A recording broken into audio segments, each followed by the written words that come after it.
halkan waa Dhuusamareeb caasimadda Galmudug markii aan imid suuqyada iyo firfircoonida magaalada ayaa si weyn ii soo jiitay waxaan indheyga ku arkay dib u dhiska iyo bilicda cusub ee magaalada waxaan booqday wasaaradaha xarunta baarlamaanka iyo madaxtooyada halkaas oo aan kula kulmay madaxweyne ku-xigeenka Galmudug haddii aad rabto inaad aragto Dhuusamareebta maanta horumarka shaqada socoto iyo nolosha magaalada kaga bogo muuqaalkan kooban طبعا markaa safar ku yimaad magaalada soo gashidba waxa la ii sheegay in hotelkan la imaado hotelkan magaciisa waxa la dhahaa City Star Hotel waa hotel kamid ah hoteelada ugu caansan magaaladan xogaa inaan ku nasano kafee ku cabna ugu talagalay laakiin haddana waxaan isiri bal muuqaalkan ay ku dirtid marka hotelkan iyo meeshaan jawiga magaalada iiga warbalba calashan qiimo inta ugu fadhiya aad iyo aad horta hotelkan wuxuu City Star la yiraahdaa wuxuu kamid yahay hoteelada dhawaan magaalada laga dhisay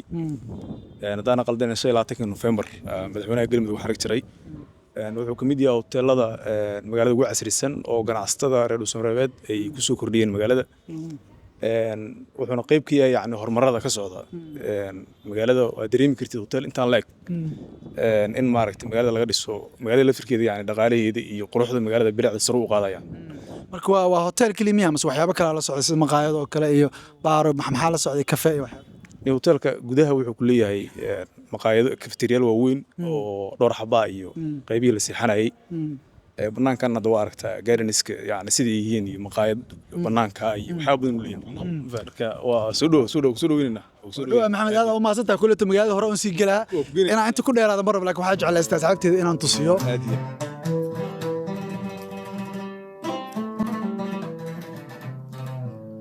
waxaan imaanay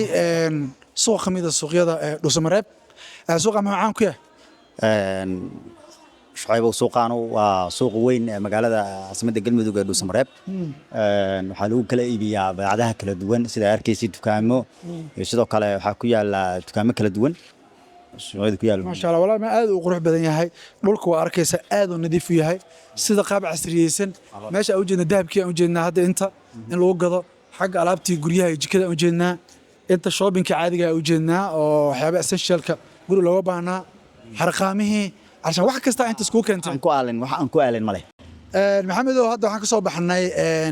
سوق جديد كسب بحنا هذا واحد جوجنا بنانك وحنا أركا وحياة كدون جدا إنه وجد وكلا يجور بيحب بنانك يسوق عن خابك وحلاك القط نيو هذا ما صنتهاي ماشان واحد كميتها السوق هذا هو وين مقالة Dhuusamareeb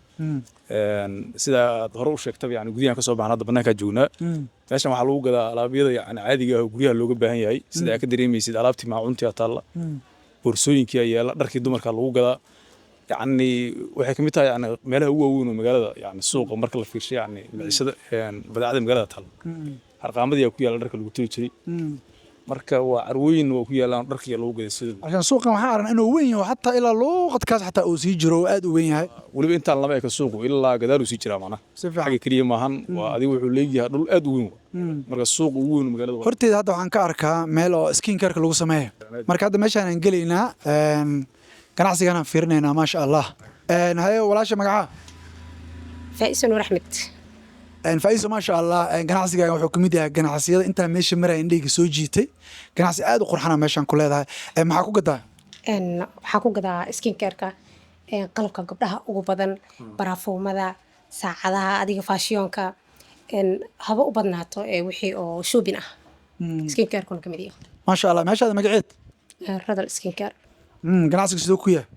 normal oo iska caadi sida magaalada oo ka yahay ganacsiga oo tan ka yahay waxa kale oo jiraan marka ganacsigan hawsha ilaa meeqa ku jirta way cusubtaa meeshaan 2 week kaliya ku jiray waan ku faraxsanahay ma sha Allah rag ma jira qayb rag ma jira rag rag iyo dumar baa loo keen rabaa all huba processkeedana wuu socdaa rag badan keenaa marka rag badan hadda kaamil gaashay show diyaar way ku soo dhaweynayna waana insha Allah hawleedana ku jirnaa mar dhowna oo furmay hadii Ilaahay idmo walaashay aad iyo aad u mahadsan tahay dabcan qof kasta oo Dhuusamareeb imaado waxa waa suuq weyn imaado kulli roodo skin care iyo moogaana dhigi karnaa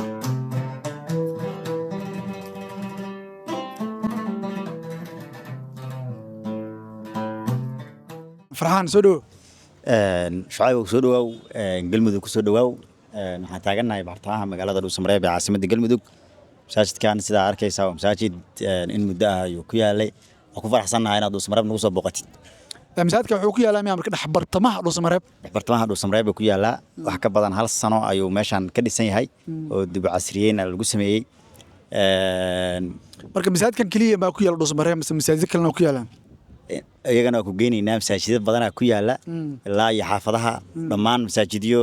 kana ugu caansan oo hadda bartamaha aan ka soo qaadanaynaa oo ku suganahay maana masaajid far badan ku yaala shacab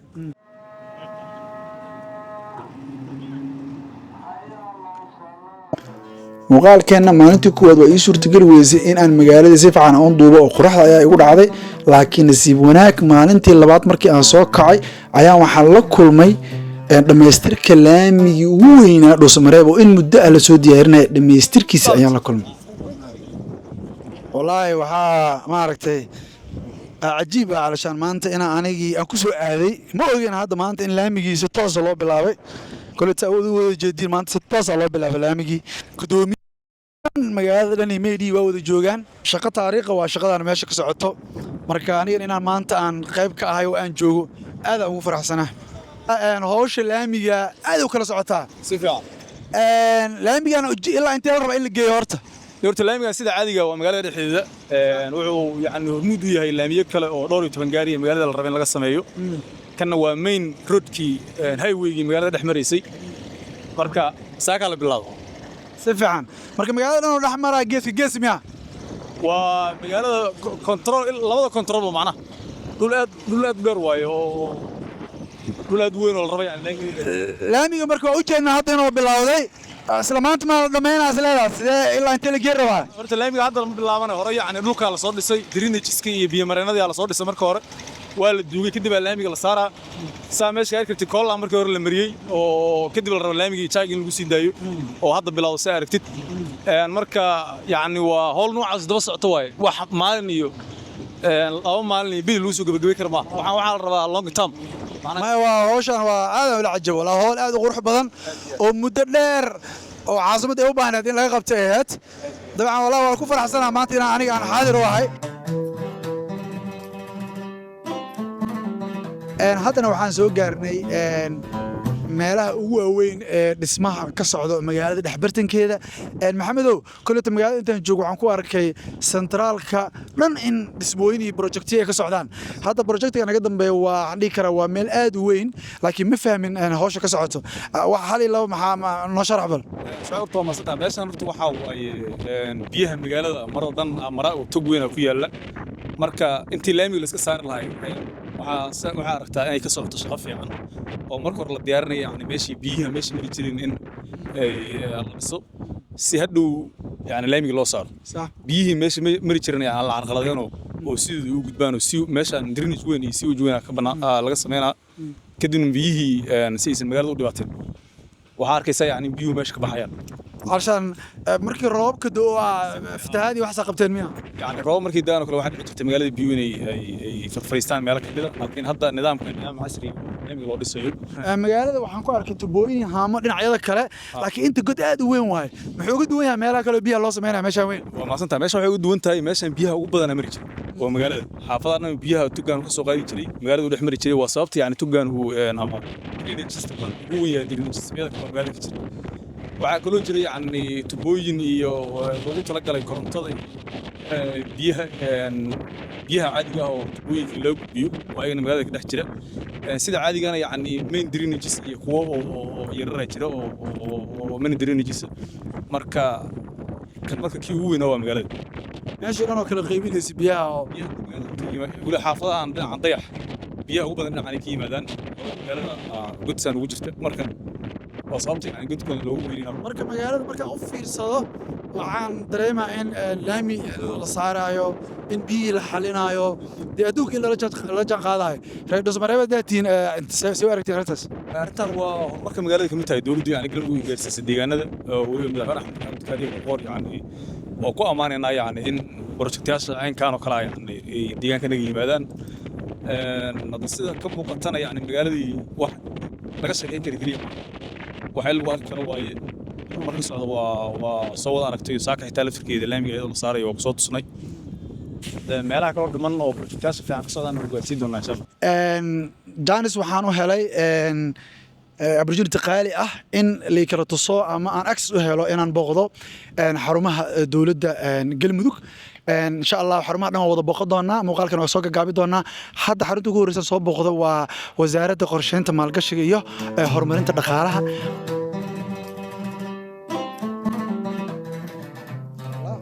ilaa hadda waxaan ku dhex jirnaa wasaaradii aan ku jirnaa galmudug meel kasta marta wasaaradda ka dhisan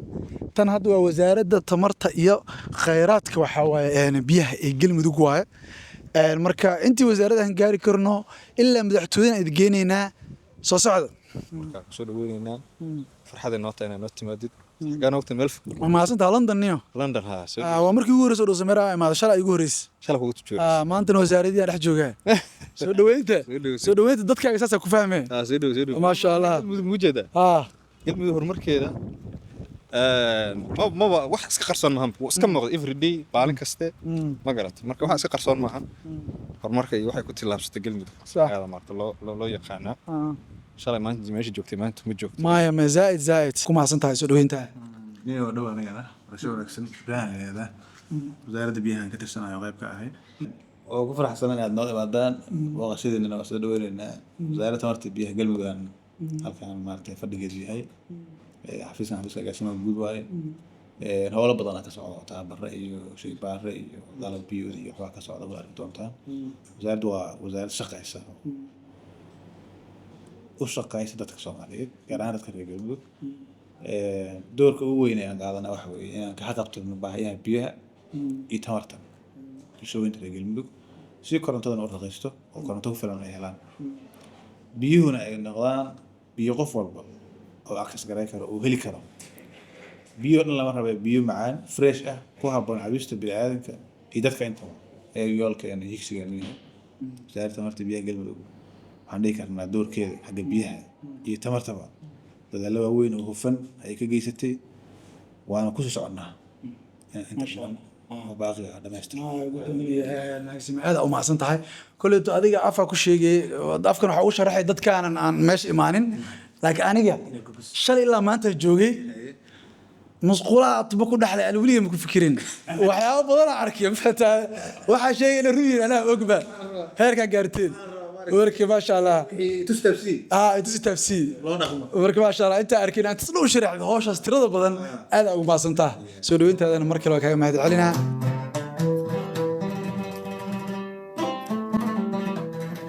haddana waxaan imaanay wasaaradda waxbarashada wasaaradda irideedii aan taaganahay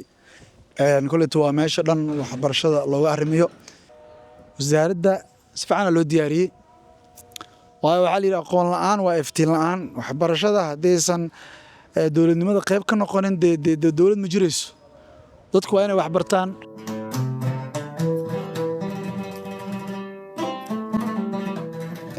maxamed waxaan soo gaarnay hadda baarlamaankii golaha wakiilada galmudug nooga warbix ani waa gurigan golaha shacabka galmudug waaye ama guriga baarlamaanka galmudug wuxuu ka mid yahay goobaha dhawaan la dhisay sidaa ka dareemaysid yani quruxda ka muuqata iyo horumarka ay ku tilaabsatay galmudug waxaan awalka hore maan lahaa jirin laakiin hadda dowladda xasiloon siyaasadda xasiloon aa u sababa yani in waxaan oo dhan la gaaro haddana waxaan soo galnay aqalka baarlamaanka soo galnay gudahan in kala tusinaynaa waxaa igu soo dhaweynaa saaxiib magacaa cibaar soo dhawow barasho wanaagsan cibaar waa dhowahay cibaar haye waxaan rabnaa xoogaa aqalka inaad toorna siisid kolleyta horta aniga riya ii tahay aqalkan waxaan social media ku arki jiray isma dhihi jiri meeshaan jaanis u yeelan nasiib u yeelan inaad imaatid oo aad aragtid marka waxaan rabnaa xoogaa yar inaad sharaxaad yarna siisid anoo kala saxda qaybtaas si ay meesha u shaqeyso guud ahaan kusoo dhawaada aqalka baarlamaanka sax halkan waxaa waaye safkan hore habdhowrayaasha iyo xogayaha oo baarlamaanka fadhiista iyo shaqaalaha qaar ka mida kursigaas waa kursiga gudoomiyaha si fiican dhexda yaala labada kursi waa ku-xigeenadiisa labadaas kursi sidoo kale waxaa fadhiista madaxweynaha federaalka iyo midka galmudug xildhibaanadii halkaan ay fadhiistaan oo loogu talagalay qaybtaas waxaa loogu talagalay gastiga yimaado ama martida soo timaado albaabkan waa albaab agsida albaabkan waa kii oo kasoo galayay baarlamaan weynaha albaabkaas yartaa waxaa loogu talagalay madaxda inay kasoo gasho qaybtaas gadaalo waxaa ku yaalo musqulihii iyo qaybo kaloo kor loo aada Kor ku loo yaalaan aado. kuraastan waxaa loogu talagalay wasiirada tusaale ahaan wasiirada marka sharciyada la ansixinaayo iyo wixii lamida marti sharaftaas timaadaa loogu talagalay inay fadhiistaan kuraastan hore kuraastan oo kuraastu waa kala gooni waa qof kala kasta ma gooni fadhiisan karo qof kasta ma fadhiisan karo Si fiican. kursigaas kuraastaas gaduudkana waxaa loogu talagalay oo mikrofoonka hor yaalana waxaa loogu talagalay xildhibaanada bis marka haye waxaan soo galnay horta howlka soo dhaweynta ee baarlamaanka soo galnay howlkan waa howlka madaxweynaha lagu soo dhaweeyey waa howlka ra-iisul wasaaraha lagu soo dhaweeyey waa howlka gudoomiyaha baarlamaanka cid kasta oo madaxa ama marti sharaf oo timaada halkaana lagu soo dhaweeyaa halkaana la fadhiisiyaa markuu biyihiisa iyo shaaxiisa iyo wixiisa cabo kabacdi waxaa la geeyaa fadhiga baarlamaanka la geeyaa see loo kala fadhiistaa marka qofka ugu sarreysa halkaas fadhiisto inta yaa fadhiisto inta waxaa fadhiista madaxweynaha ama gudoomiyaha baarlamaanka federaalka hadduu yimaado ama ra-iisul wasaaruhu hadduu yimaado waxaa fadhiista meeshaan inta kalena saanay ku jiraan jermankaa fadhiista marka soo dhawaada maasha allah kursigan ma la fadhiisan karaa kursigan hadda adaa noogu sarreeya miya adaa fadhiisan karta adaa noogu sarreysaa adaa martay sida xagga fadhiistaa laakiin waaw waxaa lii ogolaada inaan fadhiisan karo ما شاء الله إله أود نسيان كرسي أود ليه كرسي أنا كرسي كل حق اللي في ديسيا هوسا كجرينو يا وجرينو يا رجل واو this is قلمدك أدونك وحاول واسع على لكن صومالي دتك ملايين إني سعته ترام يرك بدنا نوقل ضمن رو قلمدك ليه مرو ناب أصلا وحوم ملايا صومالي دولت كجري قلمدك أسانا محاوم ملايين دولت صومالي ما شاء الله كان عنك صومالي ومع ما شاء الله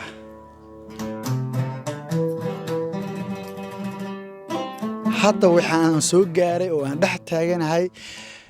xarunta looga aramiyo galmudug oo dhan waxaan ku jiraa madaxtooyadii waan intusi doonaa insha allah waan kusoo wareeji doonaa madaxtooyada quruxda ay leedahay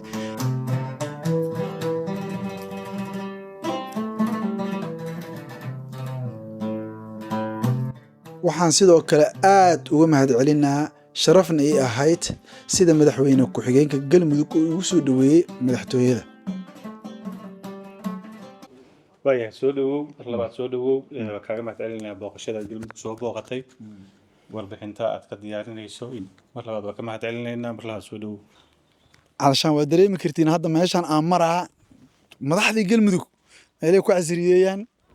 dee waa gurigii dowladdii dhan waaye maasha allah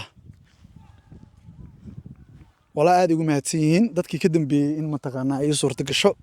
inaan madaxtooyada maanta dhex socdo madaxtooyada galmudug barxaddan barnaamijyada lagu qabtaa xafladaha haddaad youtube-ka aragtiin madaxda iyo marka barnaamijyada loogu qabanaya waa barxaddan xaggana waa stagekii kuleeto waa arki kartiin meesha stageka madaxda fadhiisato waaye intana shacabkii iyo madaxdii kale iyo kuleeto xubnihii kale oo dowladda aa fadhiisto calaamada galmudugna waa ujeediin maasha allah dhinacaas kalaan soo fiirinaynaa wow unbelievable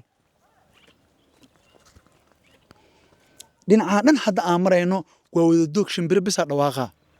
waa meelaha kolleyto oo nasiinada iyo stresska iyo siyaasadda markii